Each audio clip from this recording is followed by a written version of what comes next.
여러분을 축복합니다. 아멘.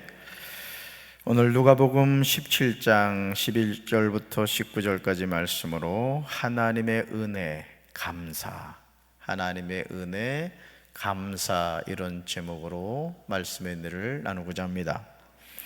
어린 시절 어느 날 갑자기 콩을 구워 먹고 싶다는 생각이 들었습니다. 여러분은 전혀 상상하지 못하시겠지만 평소 개구쟁이였던 저는 작은 통조림 깡통을 구했습니다.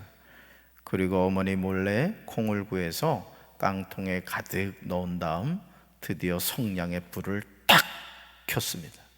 근데 이게 웬일이죠? 소박한 꿈을 가지고 성냥으로 불을 켠다 했는데 그만 순간적으로 성냥 불똥이 제 눈으로 쑥 들어간 거예요. 너무 갑자기 일어난 일이라 저는 너무 놀랐습니다. 그리고 잠시 후 성냥 불똥이 들어간 눈에서는 전쟁이 났습니다. 성냥 불똥으로 인하여 눈동자는 아리고 화끈거리기 시작하는데 눈물이 앞을 가리고 아파서 너무너무 고통스러웠습니다. 정말 그 아픔과 고통은 경험해 보지 않은 분은 모르실 겁니다. 한참을 울다가 안방으로 뛰어가서 거울을 보았습니다. 이게 웬 날벼락입니까? 제 검은 눈동자 위로 화상으로 인하여 하얀 점이 생긴 거예요. 뜨거운 불똥이 들어가서 눈동자가 화상을 입은 겁니다. 거울로 그 눈을 보면서 저는 또다시 울기 시작했습니다. 이제 나는 눈동자에 문제가 생겼구나.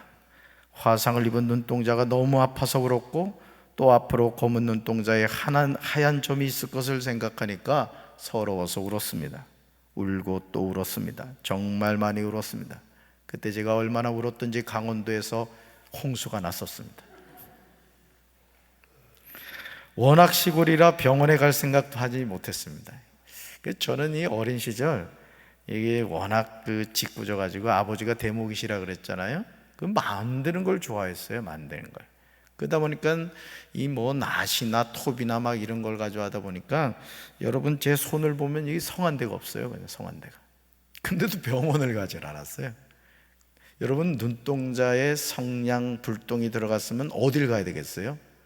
안과를 가야 되잖아요. 전혀 그런 생각은 못했던 거죠. 그러나 다행히 하얀 점은 깨끗이 사라졌고 보시다시피 제 인물에 오점을 남기지는 않았지만 그때 이후로 저는 절대로 콩을 구워 먹겠다는 교만한 생각을 하지 않습니다. 여러분도 아무리 구운 콩이 먹고 싶으셔도 절대로 제가 그랬다고 또 따라하지 마시기 바랍니다. 제가 어릴 때 경험했던 일은 정말 웃기는 일일 수 있습니다. 아니, 하찮은 일일 수 있습니다. 하지만 당시 저는 아주 심각했습니다. 이제 제 눈에 하얀 점이 생긴다고 생각하니까 하늘이 노랗게 보였습니다. 이런 일들이 우리 삶에 언제나 일어납니다. 누가복음 17장 11절을 보시면 예수님이 예루살렘으로 가시는 길에 사마리아와 갈릴리 사이로 지나가게 되셨습니다. 그런데 예수님이 가시는 길에 한 마을에 들어가게 되셨는데 그곳에서 병든 사람들이 있었습니다. 이런 병든 사람은 언제나 있습니다. 누가복음 17장 12절을 보시면 그들이 어떤 병자였는가를 기록하고 있습니다. 우리 말씀 같이 읽습니다. 한 마을에 들어가시니 나병 환자 10명이 예수를 만나 멀리 서서 아멘. 예수님이 한 마을에 들어가셔서 만난 병자들이 어떤 환자였다고요? 나병 환자들이었습니다. 예수님 당시 나병은 고칠 수 없는 천형이었습니다. 당시 사람들은 나병을 하늘이 내린 벌이라고 생각한 것이죠. 나병에 걸린 사람들은 공동체에서 추방을 당했고 마을에 접근하면 돌에 맞아 죽을 수도 있었습니다. 얼마나 비참한 삶의 모습입니까? 사랑하는 가족과 같이 살 수도 없고 또 공동체로부터 격리돼서 거의 버려지다시피 살아가야 했던 것이죠. 그런데도 10명의 나병 환자들은 예수님을 만나 멀리 서서 소리를 높여 말하였습니다. 예수 선생님, 우리를 불쌍히 여겨 주십시오. 예수 선생님, 우리를 불쌍히 여겨 주십시오. 제가 여러분 이렇게 읽었지만 10명의 나병 환자라고 생각한다면 이 소리가 어떤 소리였을 것을 여러분 상상할 수 있을 겁니다. 10명의 나병 환자들의 외침에 예수님은 가던 길을 멈춰 서셨습니다. 예수께서 그들을 보고 말씀하셨습니다. 우리는 예수님의 이 말씀을 통하여 예수님이 그들의 병을 치료해 주셨음을 알게 됩니다. 성자 하나님이신 예수님은 말씀으로 병을 치료해 주시는 줄로 믿습니다. 요즘 우리 성도님들 가운데 이런저런 병으로 병원에 입원해 계신 분들이 있습니다. 요양원에 계신 분들이 있습니다. 여러분 기도하실 때 우리 성도들의 중보 기도해 주시기 바랍니다. 우리 모든 성도들이 치료의 능력을 체험하게 되길 주님의 이름으로 축원합니다. 자, 예수님이 하신 말씀이 뭐냐? 바로 이 말씀이에요. 같이 읽습니다. 제사장들에게 가서 너희 몸을 보이라. 아멘. 보통 예수님이 병자들을 고칠 때 안수를 한다거나 또는 침을 뱉어 진흙을 이겨 눈에 이렇게 붙여준다거나 뭔가 스킨십을 통해서 병자들을 이렇게 치료해 주셨는데, 여기에서 보면은 멀리 서 있는 그 나병 환자들에게 주님이 말씀을 하시는데 밑도 끝도 없이 제사장들에게 가서 너희 몸을 봐라, 보이라, 이렇게 말씀한 거예요. 그런데 정말 놀랍게도 그들은 가는 도중에 몸이 깨끗해졌습니다. 안수하지 않아도, 진흙을 바르지 않아도 말씀을 믿고 순종해 갈 때 하나님의 기적이 나타난 거예요. 오늘도 우리 사랑하는 성도들의 삶에 이런 하나님의 능력과 역사가 나타나게 되길 주님의 이름으로 축원합니다. 지금 10명의 사람들은 감기 치료를 받은 것이 아닙니다. 몸에 종기가 있었는데 나음을 받은 것이 아니에요. 하늘의 형벌이라고 하는 나병 환자들입니다. 오늘날로 말하면 말기 암 환자와 같은 것이죠. 사랑하는 성도 여러분, 여러분이라면, 아니 여러분이 나병 환자였는데 예수님의 말씀을 듣고 제사장들에게 몸을 보이기 위하여 가다가 도중에 몸이 깨끗해졌다면 어떨 것 같습니까? 여러분 한번 생각해 보세요. 여러분들 지금 병을 갖고 있죠? 얼굴에 써 있어요. 병 가지고 있음. 병을 안 가지고 있는 사람이 없습니다. 그렇죠? 그런데 우리는 보통 그 병을 그냥 가지고 살아야 될 병이라고 생각합니다. 긍정적인 생각 좋습니다. 그러나 저는 우리 사랑하는 성도 여러분들이 오늘 이 말씀을 통해서 주님은 우리의 병을 치료하시는 분이구나 믿게 되시길 주님의 이름으로 축원합니다. 주님은 언제든지 우리의 병을 치료하시는 분이라고 했습니다. 그래서 여호와 라파의 하나님이라고 우리가 고백하는 거죠. 여러분, 예수님의 말씀을 듣고 제사장들을 향하여 가는 가운데 여러분, 이 나병이라는 것은 보이잖아요. 아주 흉물스럽잖아요. 가는 도중에 이상합니다, 몸이. 그래서 살펴봤더니 세상에 나병이 나온 거예요. 그러니 여러분 얼마나 기뻤겠어요. 아마 대부분 꿈이냐 생시냐 하면서 자기 볼을 꼬집어 보지 않았겠습니까? 나병에 걸리면 사실은 이 감각 자체가 없어집니다. 근데 강원도 말로 벌떼기를 꼬집어 봤더니 아픈 거예요. 뭐예요? 치료된 것이죠. 여러분, 주님은 이 능력이 있은 분인 줄로 믿습니다. 그런데요, 누가복음 17장 15절로 16절을 보시면 우리는 이상한 장면을 보게 됩니다. 이상한 장면이에요. 같이 읽습니다. 그 중에 한 사람이 자기가 나은 것을 보고 큰 소리로 하나님께 영광을 돌리며 돌아와 예수의 발 아래에 엎드려 감사하니 그는 사마리아 사람이라. 아멘. 그 다음에 읽으세요. 그는 사마리아 사람이라. 예수님이 선포하신 말씀으로 분명히 10명의 나병 환자가 깨끗하게 나음을 받았음에도 불구하고 그 중에 한 사람, 그것도 사마리아 사람만이 자기가 나은 것을 보고 큰 소리로 하나님께 영광을 돌리며 돌아와 예수님의 발 아래 엎드려 감사하였습니다. 몇 명이 치료를 받았는데요? 10명이.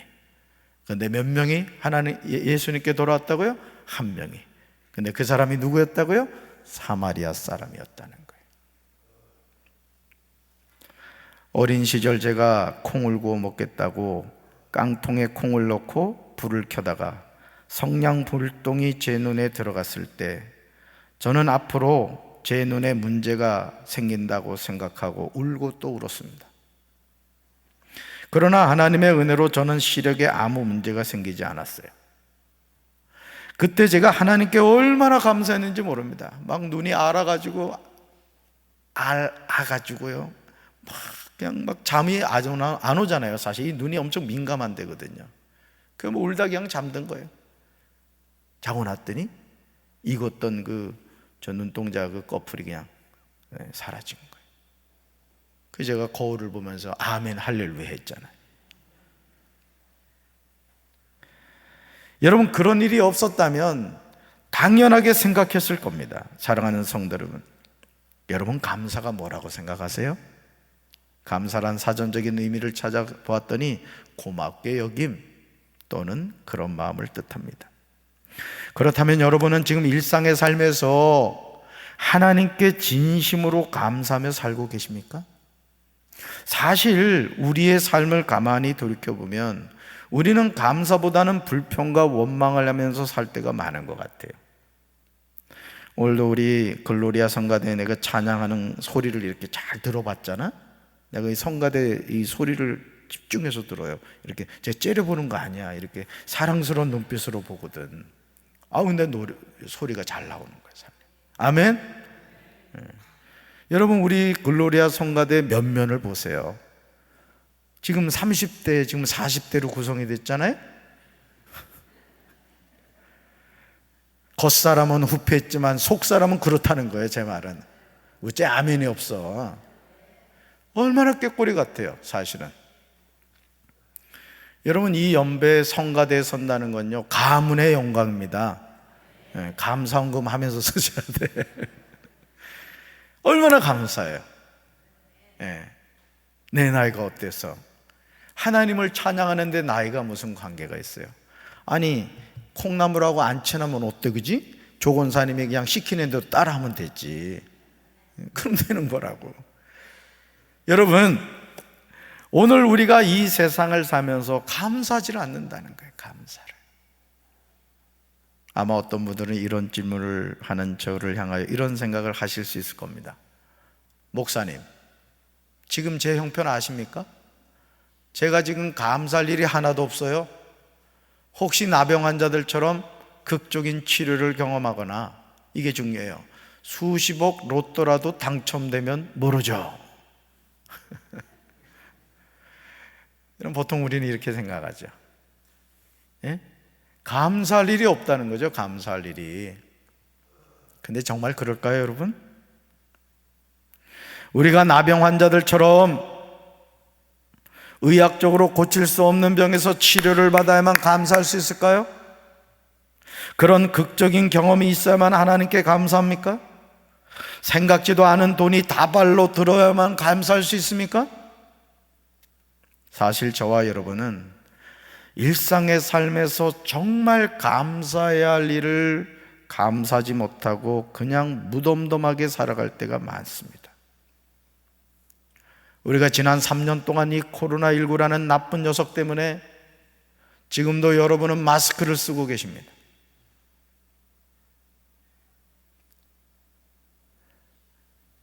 우리 성도들 가운데 그동안 잘 코로나를 피해갔는데 막차를 타셔가지고 고생하신 분들이 있어요.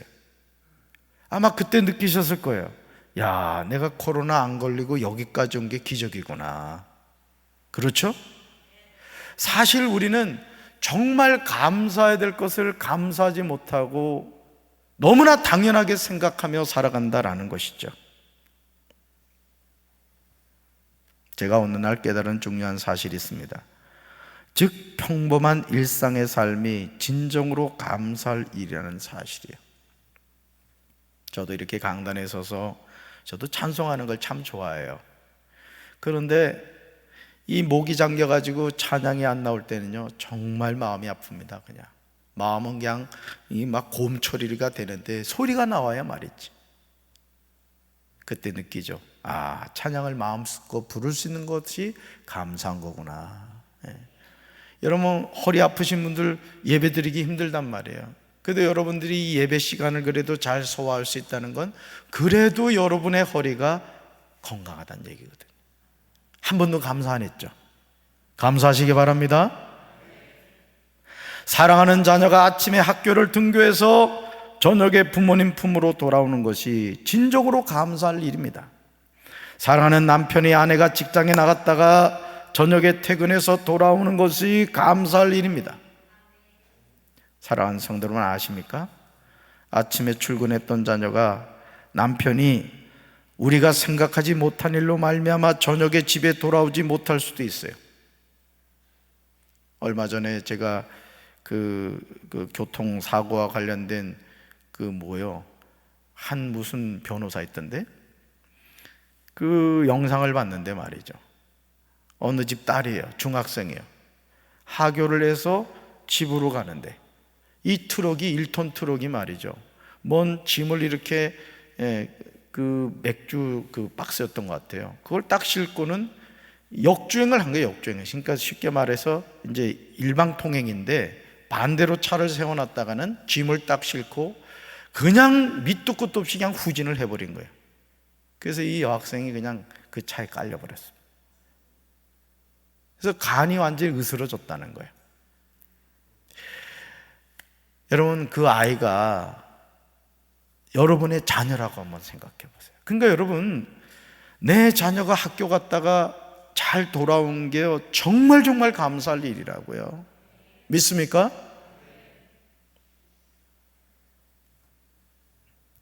우리는 뭔가 자극적인 감사의 내용을 찾지만 실제로는 우리 삶의 매 순간이 감사할 일입니다. 밥 먹었는데 소화 잘 되는 거, 그렇죠? 저녁에 잤는데 아침에 눈을 뜬 거, 오늘도 이렇게 하나님 앞에 나와 예배 드리는 거, 얼마나 감사해요. 너무너무 감사하죠. 그런데 여러분 아십니까? 10명의 나병 환자들이 당시 고칠 수 없는 병을 예수님을 통해서 깨끗하게 치료를 받았지만 결국 죽었다는 거죠. 예수님이 사랑하던 나사로도 죽어 나흘이나 되어서 썩어 냄새나는 가운데서 다시 살아나는 엄청난 은혜를 경험했습니다. 그러나 죽었다가 다시 살아난 나사로도 결국은 한 줌의 흙으로 변하고 말았다는 겁니다. 삶의 여정에서 고칠 수 없는 육신의 병이 치료받는 것도 귀한 겁니다. 가난하던 사람이 엄청난 부를 얻는 것도 귀한 겁니다. 그러나 이 모든 것보다 더 귀한 것이 있습니다.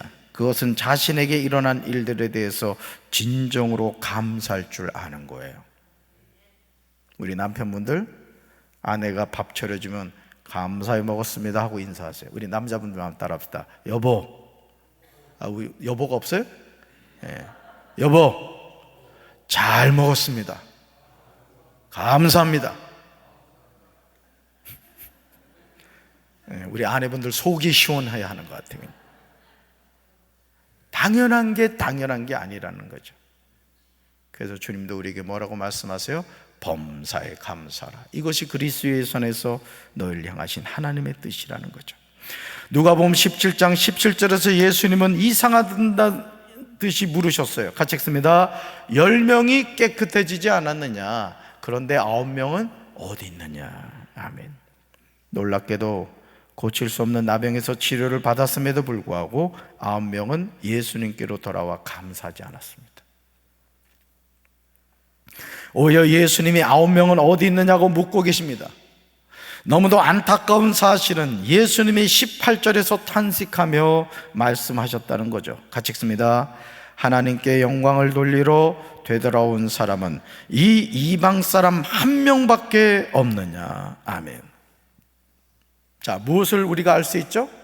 나머지 9명은 누구였다는 얘기예요? 유대인들이었다는 것을 추측할 수 있습니다. 사랑하는 성도 여러분, 이 시간 주목해서 보시길 바랍니다. 나병 환자였던 사마리아 사람은 예수님에게 돌아와 2가지 행동을 하는 것을 보게 됩니다. 첫째, 큰 소리로 하나님께 영광을 돌렸습니다.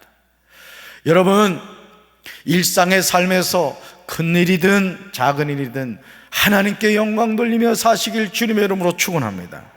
둘째로 예수님의 발 아래 엎드려 감사했습니다. 그냥 뻣뻣이 서서 감사할 수 없었던 거예요. 여러분 한번 생각해 봐요. 여러분이 어떤 고칠 수 없는 병에 걸렸는데 하나님이 고쳐주셨어요. 그러면 이 사마리아 사람의 행동을 이해하시겠죠? 당연하죠. 시편 100편 3절로 4절에서 시편 기자는 다음과 같이 노래하고 있습니다. 같이 읽습니다. 여호와께서 우리의 하나님이심을 아십시오. 그분이 우리를 지으셨으니 우리는 그분의 것입니다. 우리는 그분의 백성이며 그분이 돌보는 양떼들입니다. 감사의 노래를 부르면서 그분의 성문으로 들어가십시오. 찬양을 드리면서 그분의 뜰 안으로 들어가십시오. 그분에게 감사하고 그분의 이름을 찬양하십시오. 아멘. 하나님의 자녀들이 하나님께 나아갈 때 우리가 무엇을 하면서 들어갑니까? 시편 기자는 감사의 노래를 부르면서 그분의 성문으로 들어가라고 말하고 있습니다. 찬양을 드리면서 그분의 뜰 안으로 들어가라고 말합니다. 그분에게 감사하고 그분의 이름을 찬양하라고 말합니다. 감사의 노래를 부르면서 찬양을 드리면서 들어가라는 것이죠. 여러분, 오늘 우리는 조건적인 감사를 하려고 합니다. 하나님이 이렇게 해주시면 내가 이렇게 감사할게요. 이 문제를 해결해 주시면 제가 이렇게 감사할게요. 아닙니다. 우리가 무언가를 구하기 전에 우리는 먼저 감사해야 될 줄로 믿습니다. 하나님 그분이 나와 함께하고 있다는 사실 때문에 우리는 찬양하며 기뻐해야 될 줄로 믿습니다. 예수님은 자기가 나병에서 나은 것을 보고 큰 소리로 하나님께 영광을 돌리며 돌아와 예수님의 발 아래에 엎드려 감사하는 사마리아 사람에게 예수님은 누가복음 17장 19절에서 너무도 놀라운 축복의 말씀을 하십니다. 병의 치유가 구원으로 연결됩니다. 같이 읽습니다. 일어나 가라, 내 믿음이 너를 구원하였느니라. 한 번 더요. 일어나 가라, 내 믿음이 너를 구원하였느니라. 아멘. 예수님을 통하여 당시 의학으로 치료받을 수 없는 나병 환자 10명이 예수님을 만남으로 깨끗하게 치료를 받았습니다. 그런데 가던 길에서 돌아와서 하나님께 영광을 돌리고 예수님께 감사했던 사람은 사마리아 사람 한 사람뿐이었다는 거예요. 오늘도 우리가 신앙생활을 하면서 감사할 조건을 찾고 감사할 이유를 찾다가 결국 하나님께 감사하지 못하고 살아갈 때가 얼마나 많습니까? 결국 나병 환자 9명은 육신의 불치병은 치료함을 받았지만 구원을 받지는 못했습니다. 얼마나 안타까워요. 똑같이 치료받을 수 없는 나병에 걸렸고 예수님을 만나 내 몸을 제사장에게 보이라, 이 말씀에 순종해서 10명이 소망을 가지고 가는 길에 하나님의 권능이 임해서 그 나병으로부터 치유함을 받았습니다.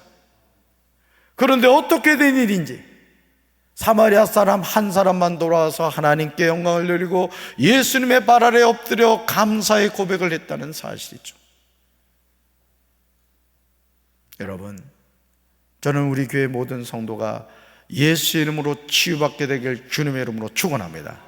어떤 문제든지 어떤 병이든지 어떤 인생의 무거운 짐이든지 수고하고 무거운 짐진 자들아 다 내게로 오라, 내가 너희를 쉬게 하리라는 예수님이 능히 해결하실 줄로 믿습니다. 그 주님이 누구 주님이에요? 나의 주님이십니다. 나의 주님이시라고요. 병에 치료받는 것 중요하죠. 가난하던 자가 부유해지는 것 감사할 일이죠. 낮은 자가 높아지는 것 감사할 일입니다.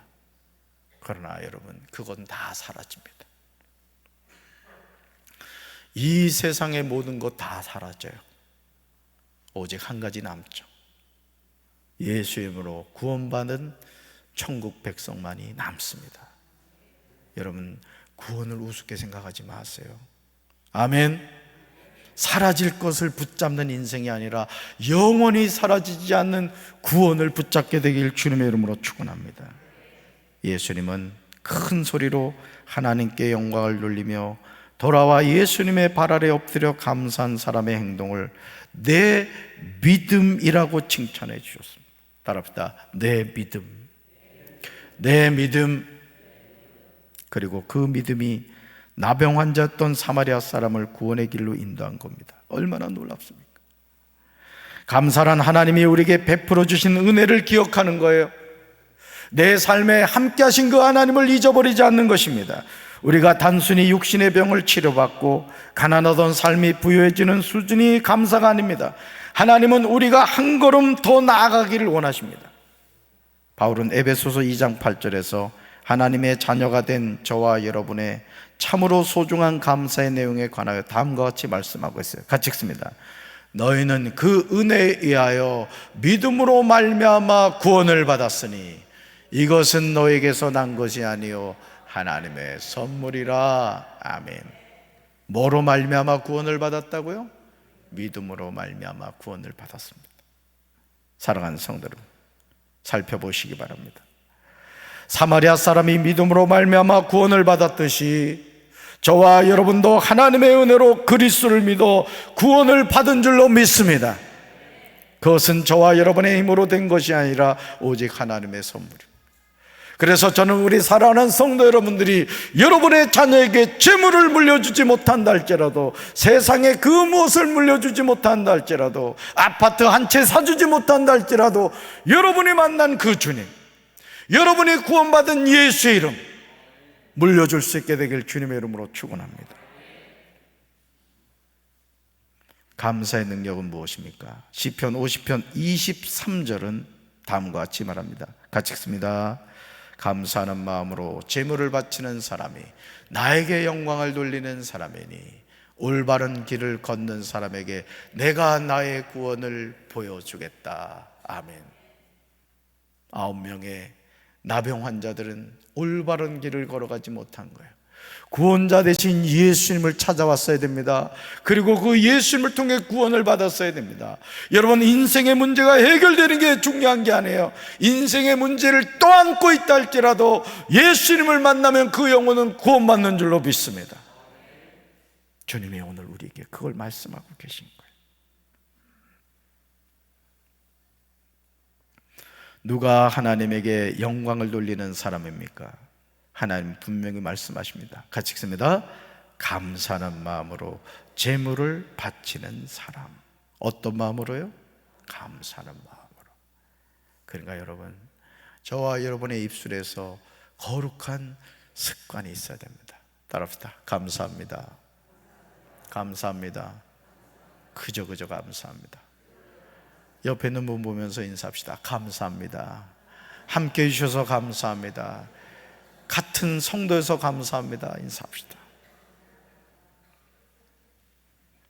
하나님께 영광을 돌리며 돌아와 예수님의 발 아래 엎드려 감사한 사마리아 사람은 감사하는 마음으로 하나님께 제물을 바친 거예요.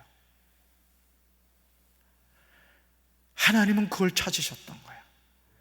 하나님은 사람의 외모를 보지 않는다고 했습니다. 우리 중심을 보신다고 했습니다. 여러분, 매 순간 여러분의 얼굴을 닦을 때마다 여러분의 마음도 닦으십시오.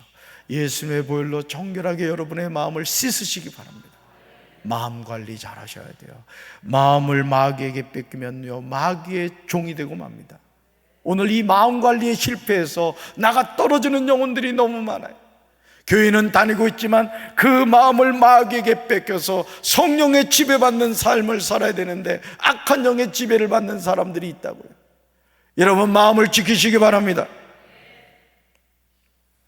사랑하는 성도 여러분, 하나님은 어떤 사람에게 구원을 보여주십니까? 올바른 길을 걷는 사람입니다. 올바른 길을 걷는 사람을 뭐 하신다? 구원해 주세요. 그러므로 바울은 우리에게 감사의 중요성에 대해서 다음과 같이 말합니다. 우리가 잘 알고 있는 말씀이에요. 같이 읽습니다. 항상 기뻐하라, 쉬지 말고 기도하라, 범사에 감사하라. 이것이 그리스도 예수 안에서 너희를 향하신 하나님의 뜻이니라. 아멘. 범사에 감사하라. 늘 감사하라는 거예요. 이것이 하나님의 뜻이랍니다. 여러분의 가정에 이 감사가 가득 차게 되길 주님의 이름으로 축원합니다. 가슴에 손 얹겠습니다. 하나님 감사합니다. 10명의 나병 환자가 고칠 수 없는 병에서 치료받았지만 사마리아 사람 한 사람만 돌아와서 하나님께 영광을 돌리며 예수님의 발 앞에 엎드려서 감사의 고백을 했습니다. 오늘 우리는 극적인 감사의 조건을 찾습니다. 그러나 평범한 일상이 우리 삶에 얼마나 감사할 일인가를 우리는 놓치고 살아갑니다. 주님, 범사에 감사라. 이는 그리스도 예수 안에서 너희를 향하신 하나님의 뜻이니라. 이 말씀을 기억하며 우리 입술에 원망과 불평이 가득한 인생이 아니라, 우리 가정이 원망과 불평이 가득한 가정이 아니라, 우리 교회가 원망과 불평이 가득한 교회가 아니라, 우리나라가 원망과 불평이 가득한 나라가 아니라 감사가 가득한 삶, 감사가 가득한 가정, 감사가 가득한 교회, 감사가 가득한 조국 대한민국이 되게 도와 주시옵소서. 우리 사랑하는 성도들을 감사의 덩어리가 되게 하여 주시옵소서. 이제는 우리 주 예수 그리스도의 크신 은혜와 하나님 아버지의 만극하신 사랑과 성령님의 교통하심이 범사에 감사하며 살기 원하는 사랑하는 주의 백성들 위해 이제부터 영원토록 함께 하시기를 간절히 축원하옵나이다. 아멘.